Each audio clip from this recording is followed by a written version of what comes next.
1971 সালে 54 বছরের যে একটা বিরাট রকমের সংকট আমাদের ছিল, সেই সংকট উত্তরণে আমরা যখন কোনোভাবেই হিমশিম পাচ্ছিলাম না, আমরা যার দ্বারস্থ হয়েছি সেটা হচ্ছে আমাদের ইমরান গাজী।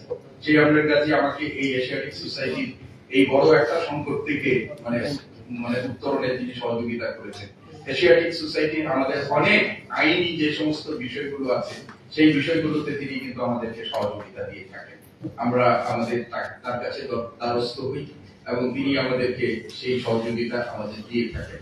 তো আমি খুব ভালো লাগলো যে অভয়নগরের শিক্ষার্থীদের জন্য আন্তর্জাতিক অঙ্গনের দ্বার উন্মোচনের জন্য আমাদের ইমরান গাজী তার নিজের প্রচেষ্টায় একটা মানে প্রতিষ্ঠান এখানে গড়ে তুলেছেন।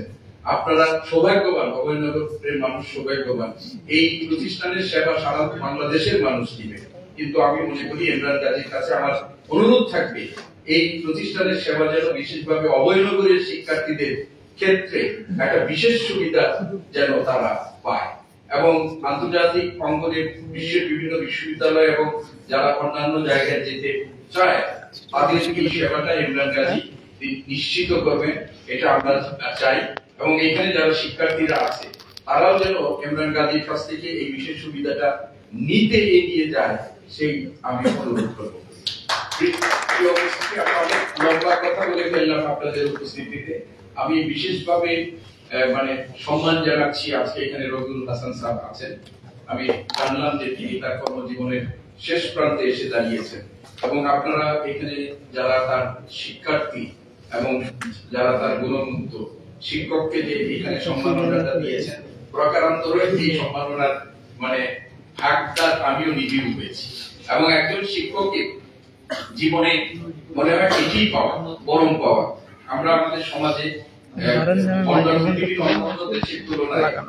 সব সংস্কৃতিতেই ছাত্র শিক্ষকের সম্পর্ক একটা বিশেষ মর্যাদা, কিন্তু ইউরোপে ছাত্র এবং শিক্ষকের যে মানে অবস্থান, আমাদের এই উপমহাদেশের অবস্থান কিন্তু এক না। ইউরোপে সেখানে কোনোদিন মানে টিচারকে স্টুডেন্টরা স্যার বলেও সম্বোধন করে না, সেখানে নাম ধরেই সম্বোধন করে, এটা তাদের দেওয়া। কিন্তু আমাদের উপমহাদেশে যে শিক্ষককে সম্মান করার যে আমাদের যে ঐতিহ্য, সেই সম্রাট কাদের নেওয়াজের কবিতা আমরা সবাই জানি। তো আজকে আপনারা স্যারকে যে সম্মানটুকু দিলে, আমরা মনে করি যে শিক্ষক হিসাবে স্যারের এটা মানে প্রাপ্য। এর দ্বারা আপনারা শুধুমাত্র একজন ব্যক্তিকে সম্মান করলেন না, একটা পেশার প্রতি আপনাদের শ্রদ্ধা এবং সম্মান, যে পেশাটি আমাদের মানুষ হতে সহযোগিতা করে। পৃথিবীতে একমাত্র সৃষ্টি শ্রেষ্ঠ জীব মানুষ, যে মানুষের মানে জন্মগত ভাবেই মানুষ হয় না। এই জন্যই আমরা কোনো মানুষকে দোয়া করতে গেলেই বলি যে মানুষ হয়ে মানুষ হন, কারণ হলো জন্মগত হলেই মানুষ শুধু মানুষ হয় না, একটা মানে সাধনার মধ্য দিয়ে মানুষ হয় এবং বাবা মায়ের পরে সেই সাধনার সহযাত্রী যিনি হন তিনি হন শিক্ষক। রবিউল স্যার, আপনার মানে অবসর জীবন, ভাবি জীবন, সেই জীবনটা আরো মানে সুখময় হবে, আপনি সম্মানের সাথে বেঁচে থাকবেন, সেটি আমরা কামনা করছি। অভয়নগরে যারা এই আয়োজনটি করেছেন, আপনাদের এই আয়োজন এবং এই প্রচেষ্টা সামনের দিকে অন্যদের জন্য, অনুজদের জন্য এটা অব্যাহত থাকবে, আমরা সেই প্রত্যাশা করি। এবং জাহিদ মিলন, আমাদের মোশাররফ ভাই এখানে উপস্থিত আছেন এবং বিদ্যাশীল বা ইমরান গাজীর মতো অভিভাবক যাদের আছে, রাসেল ভাই এখানে আছেন, এই অভিভাবকদের যারা আছে তাদের কিন্তু মানে হতাশ হওয়ার কিছু নেই, শুধুমাত্র নিজের প্রয়োজনটা তাদের কাছে উপস্থাপন করা দরকার। তো আমি আপনাদেরকে আবারও অসংখ্য ধন্যবাদ জানাচ্ছি যে আপনারা এমন একটি চমৎকার এবং ব্যতিক্রমী আয়োজন করেছেন এবং এই আয়োজনের জন্য জায়গাটি বেছে নিয়েছেন ঢাকা বিশ্ববিদ্যালয়ের আরসি মজুমদার, যে ঘটনাচক্রে সেই আরসি মজুমদারের পরিচালনের এখন দায়িত্বটা আমার। তো আমিও এই আয়োজনের সাথে আপনাদের সাথে শরীক হতে পারলাম, সেটাও আমার জন্য খুবই আনন্দের। এবং এই যারা আজকের এই সুন্দর সন্ধ্যায়, ঢাকা ইউনিভার্সিটিতে আজকে সকালে একটা পরীক্ষা ছিল, সেই পরীক্ষার কারণে আজকে আমাদের একটু সাবস্টেশনের একটা কাজ চলতেছে, এই বিকেল বেলা এই বিদ্যুৎটা মানে বন্ধ করে রাখা হয়েছে, আপনাদের বোধহয় একটু অসুবিধা হয়েছে, তো আমি সেই জন্য আন্তরিকভাবে দুঃখিত। তো আপনারা সবাই ভালো থাকুন, সুস্থ থাকুন।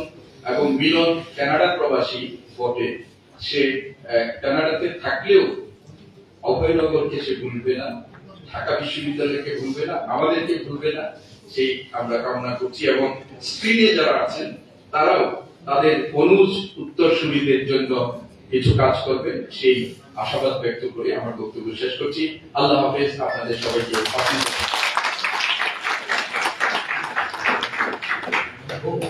অসংখ্য ধন্যবাদ এদিকুর রহমান স্যারের উপস্থাপনামূলক বক্তব্যের জন্য। আমরা সবাই আসলে খুব টাস্ট হয়েছি। আমার কাছে স্যারের কথা শুনে যেটা মনে হচ্ছে যে লালন ফকির মনের প্রথম যে গানটা লিখেছিলেন মিলন হবে কতদিনে, এটা আসলে আমাদের মিলন ভাইকে উদ্দেশ্য করে লিখেছেন। তো এই পর্যায়ে আমরা আরেকটু ইয়ে করবো, আমাদের স্ক্রিনেও একজন মিলন আছেন, অনেকেই আছেন। আমরা মিলন যুক্তরাজ্যের গ্রিনিচ বিশ্ববিদ্যালয়ে এখন পড়াশোনা করছে। আমরা মিলনের কাছ থেকে তার অভিজ্ঞতা এবং তার এই যাওয়ার পথের স্ট্রাগল আছে কিনা সেটা একটু সংক্ষেপে শুনবো।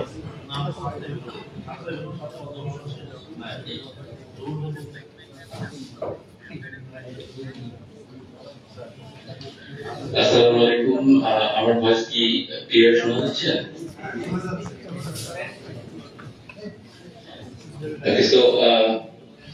সর্বপ্রথম সবাইকে আন্তরিক শুভেচ্ছা এবং শুভকামনা যারা আমাদের দেখছেন। আমি অভিনগর নপাড়ার একজন সন্তান। আমার বেড়ে ওঠা থেকে আমার স্কুল কলেজ সবকিছুই নপাড়া প্রফেসর আমার বাড়ি। আমি আমার ক্যারিয়ারের শুরু থেকেই এখন অব্দি আমার প্রতিটা ধাপে আমি শুধু একটা জিনিসই আমার নিজেকে বিশ্বাস করিয়েছি যে সদিচ্ছা এবং পরিশ্রম থাকলে পৃথিবীর যে কোনো প্রান্তে যে কোনো অবস্থায় সে তার নির্দিষ্ট গন্তব্যে পৌঁছাতে পারে। তো আমার basically full like a professional ager. I have over 13 years of experience in Asia. But recently the situation যেগুলো বাংলাদেশে হচ্ছিল, তো আমি অ্যাকচুয়ালি অনেক স্ক্যার্ড ছিলাম যে কি হবে কি। So in mid time in July টাইমে আমি কিছু ইউনিভার্সিটিতে অ্যাপ্লাই করি। তো I got a scholarship from university of Greenwich and then আমার ইউকে তে আমার পড়াশোনা শুরু। তো এখানে আলহামদুলিল্লাহ আমি ডিস্টিংশনের সাথে পাস করছি with associate CIPD level accreditation as well. And আমি এখন এখানে একটা কোম্পানির আন্ডারে সেফটি এন্ড কমপ্লায়েন্স হিসেবে কমপ্লায়েন্স আন্ডারে কাজ করছি। তো আমার যেটা সবাইকে বলার উদ্দেশ্য সেটা হচ্ছে যে আমি যদি at 32 এজে আমি চিন্তা করতে পারি যে আসলে still I can take the challenge where I have my son and everything. So I think যারা এখন আমাদেরকে দেখছেন তারা obviously আপনাদের যদি ইচ্ছা এবং সেই অদম্য ইচ্ছা থাকে তাহলে যে কোনো পরিস্থিতিতে আপনারা আপনাদের ইচ্ছা পূরণের সব ভূমিকা পালন করতে পারেন। এন্ড বাকি সেটা হচ্ছে যে ইউকে তে ইউনিভার্সিটিজ গুলো রিসেন্টলি একটু অনেক হার্ড লাইনে আছেন ওনারা অ্যাকসেপ্টেন্স এবং ভিসার ক্ষেত্রে। বাট তারপর আমি যেটা বলবো যারা আসবেন তারা অবভিয়াসলি বাংলাদেশ থেকে অ্যাটলিস্ট কিছু স্কিল নিয়ে আসবেন, সো দ্যাট এখানে এসে আপনাদের নিজেদের টিউশন ফি আপনারা নিজেরা পে করতে পারেন। আর পরবর্তীতে আমরা অনেকেই এখানে আছি ইউকেতে, আমরা সার্বিকভাবে সহযোগিতা করব এবং ইউকেতে আসার আগেও যদি কোনো রকম সাজেশন বা গাইডেন্স দরকার হয়, not even UK, any of the country in Europe, we are here for the venue. So just we need to connect with us and আমরা আমাদের সর্বোচ্চ চেষ্টা করব সর্বোচ্চ সহযোগিতা দেওয়ার জন্য। ধন্যবাদ সবাইকে।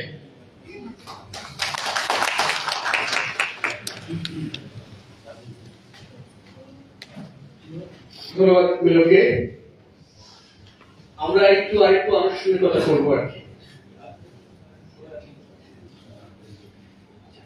এখানে এই অনুষ্ঠানটা করার জন্য বেশ কিছু মানুষ অনেকদিন ধরেই কাজ করছে, আমরা তাদেরকে একটু অ্যাপ্রিশিয়েট করতে চাই।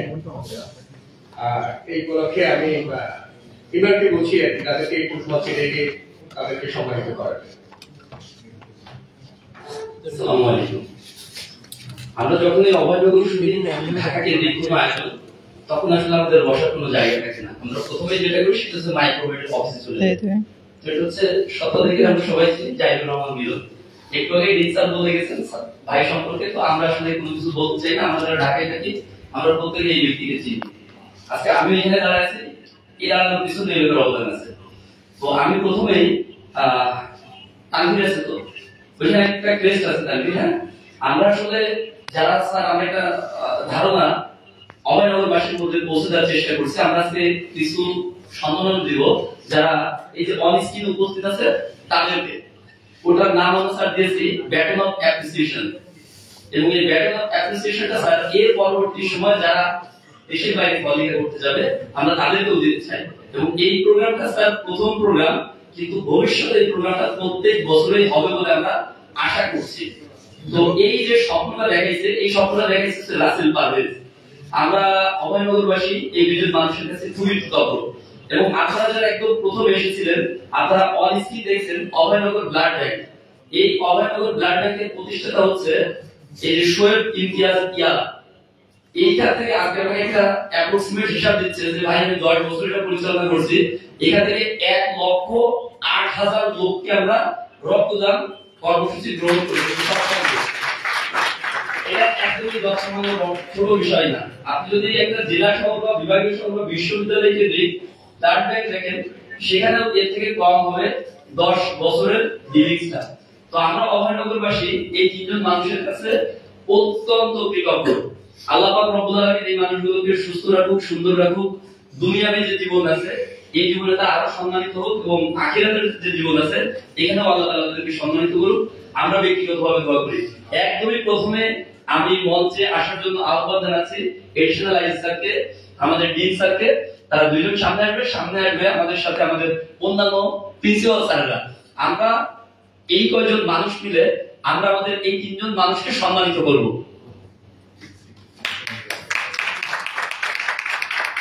একই সাথে লিকুইড আছে, হ্যাঁ আপনারা একটু চলে আসবেন সামনে প্লিজ। হ্যাঁ একটু চলে আসবেন। আমরা প্রথমেই ছোট থেকে শুরু করব।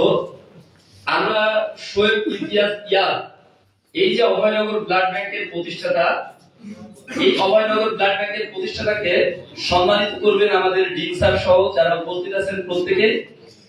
আমি ইয়াদকে মঞ্চে আসার জন্য অনুরোধ জানাচ্ছি।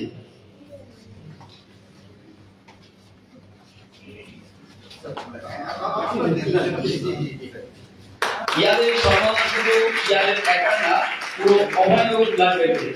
ইয়াদ প্রতিনিধিত্ব করছেন অভয়নগর ব্লাড ব্যাংকের, এবং আমরা আশা করব এই অভয়নগর ব্লাড ব্যাংক আরো লম্বা সময় অভয়নগরবাসীর পাশে থাকবে। ভাই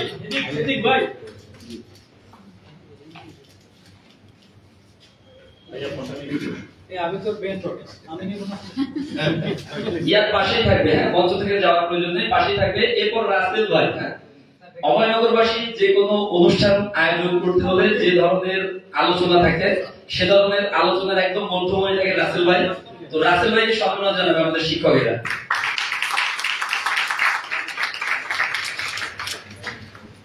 রাসেল ভাই মঞ্চে থাকবে। একদমই শেষ আমাদের মধ্যে উপস্থিত আছেন। এক সেকেন্ড, মানে এইটা আমাকে কেন দেওয়া হচ্ছে আমি জানি না। আমি জীবনে কোনোদিনও ছবিও তুলি না, সামনেও থাকি না, সবসময় পেছনে থাকি। আর যেহেতু এটা প্রকাশ্যে এসেছে, এই আমাদের নতুন প্রজন্ম যারা আছেন, এটা আপনাদের আমার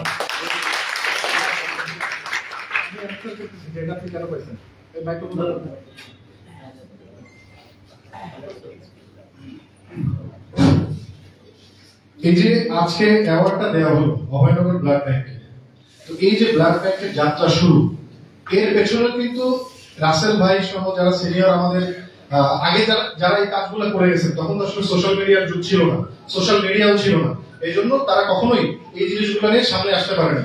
এখন সোশ্যাল মিডিয়ার যুগ, আমরা কোনো কিছু করলে সেটা যে কোনো সময় আপলোড করতেছি, হাজার হাজার লাখ লাখ মানুষ দেখতেছে, আমরা সেখানে হাততালি পাচ্ছি, আমরা অ্যাপ্রিসিয়েশন পাচ্ছি। কিন্তু এই যে মানুষগুলো যারা বিগত সময় ফেসবুক না থাকার কারণে হাইলাইটস হতে পারে নাই বা সামনে আসতে পারে নাই, সেজন্যই আপনাদেরকে এটা দেওয়া হচ্ছে, আপনাকে দেওয়া হচ্ছে। এবং এটার আরো একটা উদ্দেশ্য আছে, আমাদের মতো যারা অভয়নগর নিয়ে চিন্তা করে, দিন শেষে কিন্তু আমরা সবাই চাকরিজীবী, কিন্তু সময় পেলে আমরা সামাজিক কাজ করি।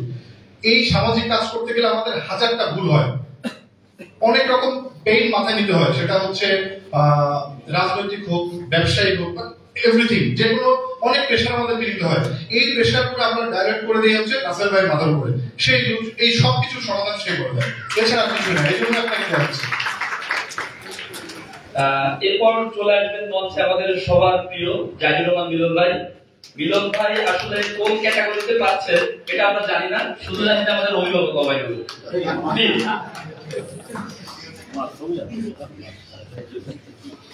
একটা মজার কথা বলি, এই টেস্টটা করার সময় আমরা ঠিক করলাম যে কাকে দিব, তো তখন মিলন ভাই বলছে ভাই আপনাদের একটা টেস্ট করা হয়েছে, ভাই বলছে মঞ্চে দেওয়ার দরকার নেই, তুমি সকালবেলা এসে করে দিতে। তো ধন্যবাদ, আসলে মঞ্চে চলে আসবে।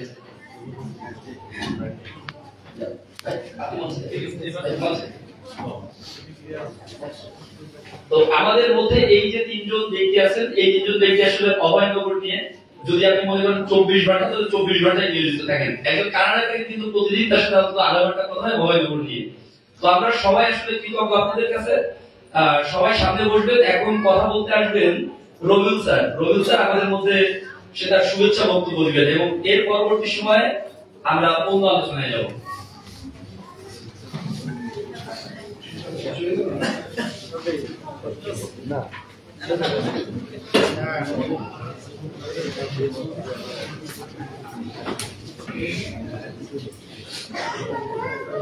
ধন্যবাদ। এই মুহূর্তে সঞ্চালক ইমরানকে আন্তর্জাতিকতায় অভয়নগর এই প্রতিপাদ্যকে সামনে নিয়ে আজকের যে মহৎ আয়োজন, সে আয়োজনের প্রধান অতিথি কেউ নাই, আমাদের সম্মানিত অতিথি শ্রদ্ধাভাজন ব্যক্তিত্ব ঢাকা বিশ্ববিদ্যালয় arts faculty dean professor Siddiqur Rahman, বিবেচনা করে সিদ্দিকুর রহমান। পাশে রয়েছেন আমাদের অভয়নগরী কৃতি সন্তান এডিশন রাইজিং মশাই বসেন।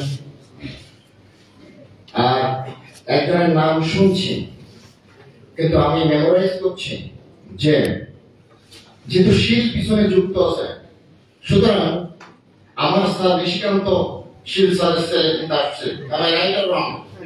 ওকে, আমার স্কুলের টিচার নিশিকান্ত শীল, তার ছেলে বিকাশ শীল। আমি তাকে just I know him by name but not by face, এই এখনই চিনলাম। আর ভূয়সী প্রশংসা যাকে নিয়ে হয়েছে সে জানি, দুপুরবেলা তার ওখানে খেয়েছি, সে গাড়ি পাঠিয়ে দিয়েছিল এয়ারপোর্টে, দুপুরে সেখানে পরিবহন করেছি। আর অন্যান্য যারা যারা রয়েছে সবাইকে আমার পক্ষ থেকে, নবপ্রসাদ মহাবিদ্যালয়ের পক্ষ থেকে এবং অভয়নগরের পক্ষ থেকে প্রাণের অভিনন্দন, শুভেচ্ছা ও আসসালামু আলাইকুম। আসলে এরকম একটা প্রোগ্রাম এই মুহূর্তে just I am lost two think what to say or not to say. তারপরেও কিছু একটা বলতে হবে, শুরু করি সেখান থেকে। আগে ইংরেজিতে প্রভাব ছিল নলেজ ইজ পাওয়ার, বর্তমানে এটা বিলুপ্ত হয়ে গিয়েছে। No knowledge is power, information is power. যার কাছে যত তথ্য আছে সে তত সমৃদ্ধ। সুতরাং সেই তথ্য সরবরাহ করবার জন্য, একটা মানুষের ক্যারিয়ার বিল্ড আপ করবার জন্য তথ্যের প্রয়োজন। সেই তথ্য সরবরাহ করবার জন্য আজকের আয়োজন, যেটা ইমরান, ইয়াদ, রাসেল, জাহিদ, দ্যাট ইজ মিলন এই উদ্যোগ নিয়েছেন, তাদেরকে আবারও আমার পক্ষ থেকে শুভেচ্ছা। আর যাদের উদ্দেশ্যে আজকে আয়োজন, সেই university going, college going student, আমাদের ভবিষ্যৎ প্রজন্ম, তোমরা যদি মনে করো যে আমরা we are determined to go abroad, তাহলে তোমরা ইমরানের শরণাপন্ন হবে, ইমরানের যে সহযোগী আছে তাদের শরণাপন্ন হবে। ইমরানের কাছে আমার কর্ডিয়াল রিকোয়েস্ট থাকবে, এটা যেন এমন কোন ব্যবসায়িক কর্মকাণ্ড না হয় যে ডেস্টিনির মতো কোনো ঘটনা যেন না ঘটে। সমস্ত মানুষের টাকা পয়সা নিয়ে লোপাট হয়ে গেলে গরিব মানুষ যেন কান্নাকাটি না করে বেড়ায়, সেটা হচ্ছে টিপি ছিল মেমোরি।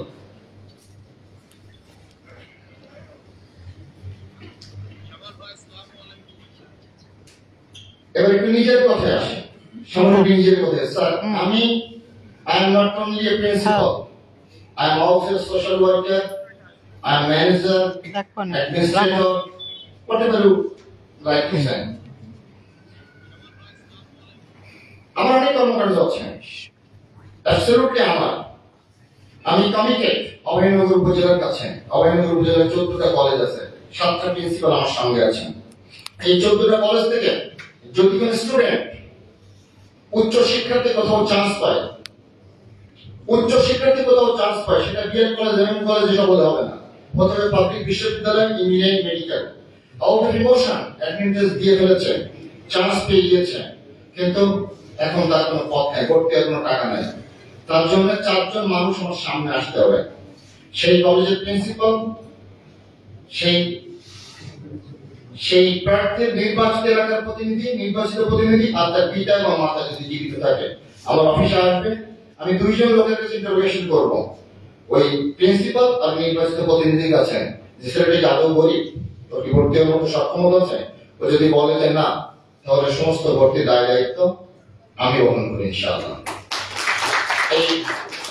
এই মোরলেস 11 বছর প্রিন্সিপাল, তো এই খাতে আমার খরচ হয়েছে অ্যারাউন্ড 1150 লাখ টাকা। ইন্টারেস্টিং, এর 1 টাকা কমান না। সেকেন্ড থিং, করোনার সময় যখন মানুষ দিশাহারা, শ্বাসকষ্টের জন্য, আমি আমার বন্ধু ব্রিগেডিয়ার জেনারেল মাসুদ, তাকে দিয়ে উইদিন 1 আওয়ার 20টা অক্সিজেন সিলিন্ডার নিলাম, 3,20,000 টাকা রেখে। সেই দিন থেকে করোনা চলাকালীন স্ট্রেস ফ্রি অফ কস্টে সমস্ত গরিব মানুষকে আমি ফ্রি অফ কস্টে করোনা সার্ভিস দিয়ে গেছি। নওয়াপাড়া সরকারি কলেজ অক্সিজেন ব্যাংকের নামে। যার সক্ষমতা আছে সে আমাকে এর জন্য দিবে মাত্র 300 টাকা রিফিল করবার জন্য। একটা মাস্কের দাম 100 টাকা, 400 টাকা দিয়ে এন্ট্রি করে নিয়ে চলে যাবে। মানে 24 আওয়ার্স আমার টিচার স্টাফ সঙ্গে যুক্ত ছিল। 4-5টা নাম। আর যদি কেউ মনে করে যে এইটা নিয়ে আমি উপকৃত হয়েছে, তাহলে সে যদি খুশি হয়ে আমাকে কিছু দিতে চায় for the people, for the poor people, সেটা আমি অ্যাকসেপ্ট করি। সেই টাকা মানে যারা এইটা নিয়ে উপকৃত হয়েছে, সেই টাকা এখনো পর্যন্ত আমার লেজারে 1,80,000 টাকা জমা আছে। অর্থাৎ 400 টাকা দিয়েছিল নেওয়ার সময়, পরে তার মা ভালো হয়ে গেছে, আমাকে 20,000 টাকা দিয়ে দিয়েছে। আমি তো লেজারে 1,80,000 টাকা আছে। অনেক কর্মকাণ্ড আছে। লাস্ট যেটা করেছি সেটা আমার অনেক দিনের স্বপ্ন। আমি নিজে একজন রোটারিয়ান।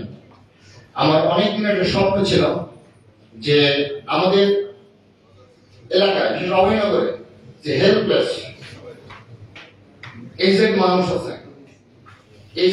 আছে, তারা মানে সমাজে নিগৃহীত, সন্তানের কাছে নিগৃহীত, তাদের খাওয়া পড়ার কষ্ট। তো আমি তো সব সমাধান করতে পারবো না। আমি একটা হোটেলের সামনে, আপনারা দেখবেন আমাদের নওয়াপাড়ায় হোটেলের নাম sir I like to do attention please, sir I like to do attention please. আমি সর্বশেষ যে কর্মকাণ্ড সেটা না বললে আমার আত্মা অতৃপ্তি থেকে যাবে। আমার এলাকার যে অসহায় মানুষ, সমাজের কাছে নিগৃহীত, নিজের সন্তানের কাছে নিগৃহীত, যে একটা বার্ডেন মনে হচ্ছে, আমার পিতা আমার বার্ডেন, তাদের সামান্য কিছু করবার জন্য আমার ওখানে একটা হোটেল আছে, বিসমিল্লাহ হোটেল, নওয়াপাড়াতে। ওই হোটেলের সামনে আমি 6 কাঠ বিশিষ্ট কাচের সেলফ বানিয়ে ওখানে আমার প্রত্যেক দিনের জন্য আমার পক্ষ থেকে বরাদ্দ 20টা সিঙ্গাড়া, 20টা পুরি, আমার পক্ষ থেকে বরাদ্দ। আর প্রত্যেক সপ্তাহে 5 জন ফকির শুক্রবার জুম্মা নামাজের পরে আমার কলেজের পিয়ন আছে, একজনের প্রত্যেকদিন আনবো না, বিভিন্ন মসজিদে 5 জন করে দুপুরবেলা খাওয়াবো, তাদের বাজেট 750 টাকা। আর প্রত্যেকদিন 20টা সিঙ্গাড়া আর 20টা পুরি, এটা খেয়ে যাবে, কিন্তু কোনো টাকা পয়সা দেবে না। সেটা যদি আপনিও খান, দ্যাটস নট মাই লুকআউট। আপনি যদি নিজেকে মনে করেন যে আমি গরিব, আমি ওটা খেতে, আমি এন্টাইটেল খাওয়ার জন্য আপনি খেতে পারেন, কেউ আপনাকে বাধা দেবে না। সাক্ষী স্যার, তবে সাক্ষী, থ্যাংক ইউ ভেরি মাচ। কিন্তু এটা শুরু করে দিয়েছি, এখন ওখানে মানুষ আমের সময় আম দিয়ে যাচ্ছে, বাড়ি কাঁঠাল খাচ্ছে, প্লেটে করে কাঁঠাল দিয়ে যাচ্ছে, বিস্কিট দিয়ে যাচ্ছে, বাড়ি বিরিয়ানি রান্না করেছে, 4 প্লেট বিরিয়ানি দিয়ে যাচ্ছে। এখন ওটা চলছে, অটো চলছে। তো সবকিছু মিলিয়ে বলছি যে মানে যারা ভবিষ্যৎ প্রজন্ম, তাদের কাছে তোমরা যদি ভবিষ্যতে যখন বড় হবে, আমার message on behalf of me, যে তুমি যদি সমাজের জন্য না কোনো কিছু না করো, তাহলে ইউ কি বলবো, you should be thrown in the dustbin. তোমার ওয়েস্টার্স, তোমার কোনো অপদার্থ দিয়ে এই দেশের কোনো উন্নয়ন হবে না। তোমার বেঁচে থাকার কোনো অধিকার নেই। তুমি তোমার বউ বাল বাচ্চা নিয়ে, তোমার টাকা নিয়ে তুমি শুধু সংসারের দিকে নজর দিবা, এটা হতে পারে না। তাহলে তুমি কোনো মানুষ না। তোমাদের কোনো কর্ডিয়াল রিকোয়েস্ট যে মানুষ হয়ে তোমাকে এই সমাজের জন্য কিছু করতে হবে, কিছু না কিছু করতে হবে। তুমি যে প্ল্যাটফর্মে থাকো না কেন, এটা হতে পারে যেমন ফ্রম ইশারা আপ টু চিফ জাস্টিস, তুমি যে স্তরেই থাকো না কেন, তোমার সমাজের জন্য কিছু করতে হবে, তাহলে তুমি একজন প্রকৃত মানুষ। যাই হোক, অনেক কথা বলে বললাম। সব শেষ কথা যেটা বলবো, এটা দিয়ে আমি আমার কথা শেষ করছি। ইংলিশে একটা কথা বলবো, to be born as a gentleman, that's not your achievement, but if you die as a gentleman, that's your achievement. Thank you very much. Thank you sir. Sir আপনাদের ছেড়ে দেওয়া হবে 7টায়, তো আপনাদের স্যার